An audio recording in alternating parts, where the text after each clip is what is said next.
जिस वीआईपी के लिए, जिस व्यक्ति के लिए अंकिता को शारीरिक संबंध बनाने के लिए दबाव डाला जा रहा था, ये सारी जो जी। कवायद लग रही है, चाहे बुलडोज़र चलाना हो, ये चलाना हो, ये साक्ष्यों को मिटाना हो, ये लग रहा है कि उसी को छिपाने के लिए, ढकाने के लिए सारा कार्यक्रम है।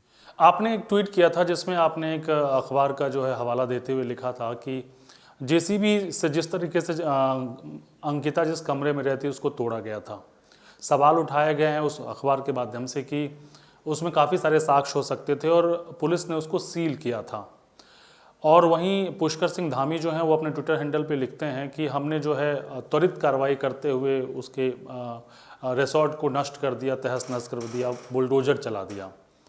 तो आपको क्या लगता है कि ये लोगों के बीच में जो आक्रोश है उसको शांत करने के नाम पर कुछ छिपाने की कोशिश की जा रही है, और अगर हाँ तो क्यों? बिल्कुल, जब जैसे ही ये कार्यवाही मेरे संज्ञान में आई कि ऐसा कर दिया गया है, तो वो असल में एक तरह का जो ऐसी घटनाओं को लेकर के जब खास किस्म का आक्रोश तो है, वो आक्रोश रहेगा ही, लेकिन आक्रोश के अलावा जो एक तरह का उन्मादी किस्म का माहौल बनाए दिया जाता है कि अब जो है इसको ध्वस्त कर दिया जाए, जो उत्तर प्रदेश में हो रहा है वैसा बुलडोज़र चला दिया जाए और सरकार भी अगर उसपे वैसी ही प्रतिक्रिया कर दे रही है। एक तरफ तो ये है, अगर वैसी ही प्रतिक्रिया में सरकार ने किया, तब भी ये गड़बड़ है। मैंने लिखा है कि भाई बुलडोज़र न्याय कोई न्याय नहीं है, क्योंकि बुलडोज़र न्याय जो है आज भले ही किसी अपराधी पर चला दें आप, लेकिन कल के दिन ये बुलडोज़र न्याय जो अगर उत्तर प्रदेश में अगर उसके उदाहरण से देखें, तो ये जो है आंदोलनकारियों पर, सवाल उठाने वालों पर भी चलता है।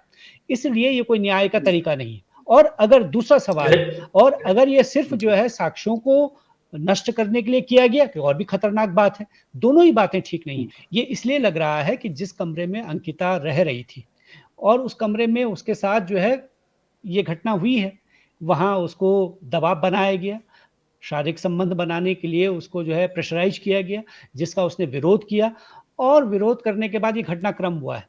घटनाक्रम होने के बाद जो उसकी लाश मिली है और लाश को देखने के बाद जो मैंने लिखा है उसमें कि वे 2-3 महिलाओं ने जिन्होंने उन लाश को देखा है, उन्होंने जो बताया है, लाश फूली भी नहीं है, ऐसा लग नहीं रहा है कि वो 4-5 दिन से पानी में थी।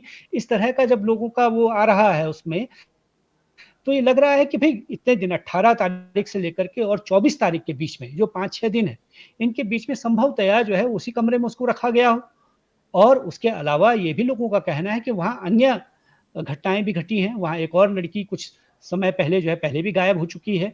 तो इस तरह की जब उस रिज़ॉर्ट को लेकर के इतने सारे सवाल हैं, तो वो तो पूरा जो है साक्ष्यों का केंद्र था। वहाँ तो तमाम तरह की बातें हो सकती थी, फोरेंसिक रिकॉर्ड हो सकते थे और भी चीज़ें हो सकती थी। अब आप जब कोर्ट में कल के दिन जाएँगे और कोर्ट जो है उसकी समीक्षा के लिए कहेगा कि दोबारा से आप साक्ष्यों की जो है समीक्षा कीजिए, कि भई सीबीआई इसको देखे, ऐसा भी लोग कह रहे हैं। तो अगर सीबीआई इंक्वायरी के पास जाएगा तो सीबीआई क्या देखेगी वहाँ? उनके पास देखने के लिए क्या होगा? तो यानी कि जो परिस्थितिजन्य साक्ष्य हैं, जो स्थान पर उस स्थान पर मौजूद रहे होंगे, उनको आपने नष्ट कर दिया है। असल मामला ये लग रहा है कि जिस वीआईपी के लिए, जिस व्यक्ति के लिए अंकिता को शारीरिक संबंध बनाने के लिए दबाव डाला जा रहा था, ये सारी जो जी। कवायद लग रही है, चाहे बुलडोज़र चलाना हो, ये चलाना हो, ये साक्ष्यों को मिटाना हो, ये लग रहा है कि उसी को छिपाने के लिए, ढकाने के लिए सारा कार्यक्रम है।